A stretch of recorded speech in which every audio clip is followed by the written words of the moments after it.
Assalamualaikum warahmatullahi wabarakatuh. Ketemu lagi sama saya, Bu Negrom. Semoga kalian sehat selalu ya. Oke, hari ini kita akan pelajari tentang peradaban dunia, atau lebih tepatnya peradaban Mesir. Kalau minggu kemarin kita pelajari tentang peradaban Yunani, Romawi, nah ini giliran Mesir nih. Kita akan mempelajarinya sekarang. Oke, ada beberapa tujuan pembelajaran yang akan kita pelajari untuk hari ini. Yang pertama pastinya kita akan bahas sedikit tentang geografisnya, kemudian masyarakatnya, pemerintahannya, hasil kebudayaan dan kepercayaannya. Oke, kita mulai dulu ya. Nah, silakan kalian cermati dalam PPT yang telah Ibu sharekan di web. Kalian cermati, kalian lihat petanya dengan jelas. Nah, ini adalah peta tentang peradaban Mesir. Kalian bisa lihat di mana Mesir ini dia dilewati oleh Sungai Nil, sungai yang terbesar, sungai yang besar. Makanya daerah Mesir ini dianggap sebagai daerah yang cukup subur pada waktu itu. Nah, Mesir ini dibagi menjadi dua, ada Mesir Hulu dan Mesir Hilir. Oke, selanjutnya kita akan bahas tentang pemerintahannya. Nah, pada masa peradaban Mesir ini terbagi menjadi tiga. Ada tiga peradaban pada waktu itu. Yang pertama, zaman kerajaan Mesir tua, zaman kerajaan Mesir tengah, baru Mesir baru. Kita akan pelajari satu persatu. Oke, yang pertama, zaman kerajaan Mesir tua ini mulai dibentuk atau mulai ada itu ketika Raja Menes, ini kita lihat ya, ada di nomor 1. Raja Menes dialah yang menjadi raja pertama. Dia yang menggabungkan antara Mesir Hulu dan Mesir Hilir, kemudian membentuk pemerintahan Mesir yang disebut dengan Mesir tua. Nah, ini ada banyak raja yang memerintah pada waktu itu, tapi yang terkenal ada dua. Yang pertama adalah Raja Menes, karena dia adalah raja pertamanya Mesir. Lalu yang kedua adalah Raja Pepi II. Kok bisa terkenal? Nah, ini ternyata Raja Pepi II ketika dia meninggal, pemerintahan ini mengalami kegoncangan yang luar biasa nih. Sepeninggalan Raja Pepi II terjadi dua konflik yang melanda kerajaan Mesir tua. Konflik yang pertama adalah konflik internal, baru yang kedua adalah eksternal. Internalnya adalah terjadi perebutan kekuasaan antar para bangsawan itu sendiri. Jadi para bangsawannya mereka berebut kekuasaan untuk memerintah di Mesir. Lalu faktor yang kedua adalah faktor eksternal. Ini terjadi serangan dari bangsa lain. Para bangsa lain ini mulai menyerang, ingin menguasai Mesir karena mereka tahu bahwa Mesir ini subur karena dilalui oleh Sungai Nil. Nah, kita bahas yang kedua. Setelah Raja Pepi II meninggal, dengan kegoncangan dua faktor tersebut, nah ini Mesir mulai mengalami kemunduran. Nah, baru kemudian muncul seorang raja yang namanya adalah Sesostris III. Dialah yang berhasil menggabungkan antara Mesir Hulu dan Hilir.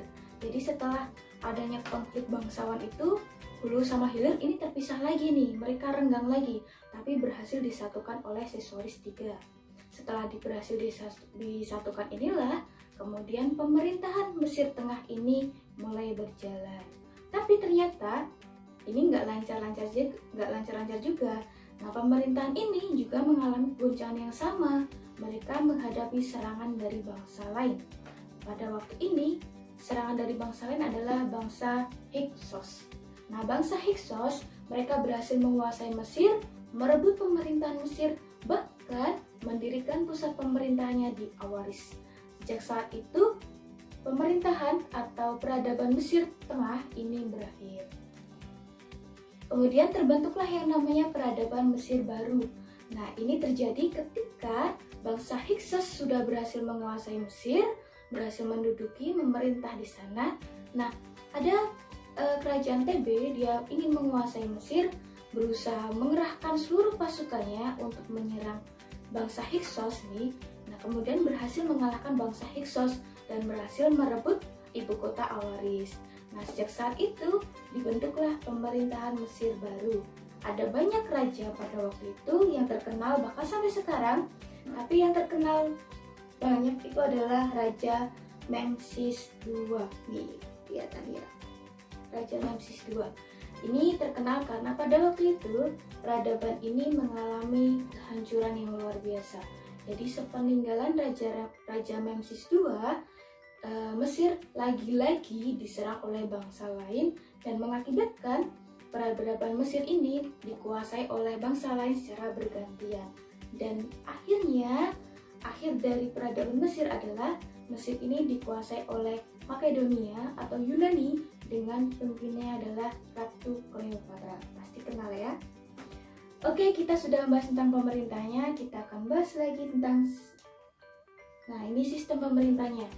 Ada 4 golongan di sana. Yang pertama adalah raja. Nah, raja yang memimpin Mesir ini disebut dengan Fir'aun. Jadi Fir'aun itu bukan nama orang, bukan satu orang, tapi itu adalah sebutan dari seorang raja.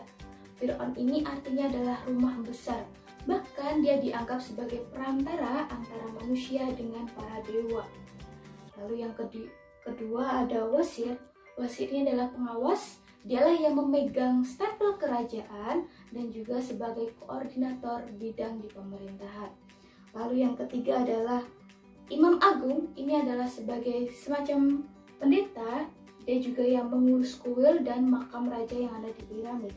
Lalu yang terakhir adalah tentara Misilia. Nah, ini adalah tentaranya Mesir. Dia punya tanggung jawab yang lebih besar ketika bangsa luar atau bangsa lain menyerang Mesir. Oke, selanjutnya kita akan bahas tentang kehidupan sosialnya. Coba diperhatikan ya. Kita bisa lihat ada gambar segitiga di sini. Itu menandakan bahwa adanya strata atau stratifikasi sosial atau penggolongan masyarakat. Ada sekitar 5 golongan dalam peradaban Mesir. Yang pertama pasti adalah raja atau Fir'aun itu sendiri. Lalu yang kedua, pendeta dan para bangsawan. Lalu yang ketiga adalah pedagang, pengrajin, dan lain sebagainya. Lalu yang keempat ada petani, buruh. Lalu yang kelima atau strata paling bawah itu adalah budak. Makanya di Mesir ini banyak sekali budaknya. Kita akan pelajari selanjutnya sistem kepercayaannya. Nah, Mesir ini sistem kepercayaan masyarakat disebut sebagai politeisme atau percaya dengan banyak dewa. Ada banyak sekali dewa yang dianut atau disembah oleh masyarakat Mesir. Ada banyak sekali. Nah, beberapa dewa yang terkenal itu misalkan ada Amon, ada Ra, kemudian ada Anubis atau dewa kematian dan lain sebagainya. Ini adalah beberapa dewa yang terkenal atau populer di kalangan masyarakat dan menjadi dewa favorit istilahnya untuk disembah. Oke, pembahasan kita terakhir adalah tentang hasil kebudayaannya. Nah, peradaban Mesir ini termasuk salah satu peradaban yang maju dibandingkan peradaban yang lainnya, menghasilkan banyak karya. Ada banyak sekali karyanya. Yang pertama adalah tulisan berupa gambar atau piktograf yang dinamakan dengan nama hieroglif. Nah, ini satu gambar itu menunjukkan satu huruf, misal A, B, C, dan lain sebagainya. Lalu hasil kebudayaan yang kedua ada kuil untuk menyembah para dewa. Dewa yang paling banyak disembah adalah Dewa Ra atau Dewa Matahari. Lalu yang ketiga ada piramid. Piramid ini digunakan untuk makam para raja atau Fir'aun atau juga para bangsawan lainnya. Lalu yang keempat ada Sphinx. Baru yang terakhir ada obelisk. Obelisk ini digunakan sebagai jam penunjuk waktu. Jadi dia semacam tugu besar memanfaatkan siluet atau bayangan matahari untuk menunjukkan waktu-waktu aktivitas masyarakat Mesir. Oke, sampai sini. Selanjutnya akan Ibu tayangkan video yang akan menjelaskan lebih dalam lagi tentang peradaban Mesir.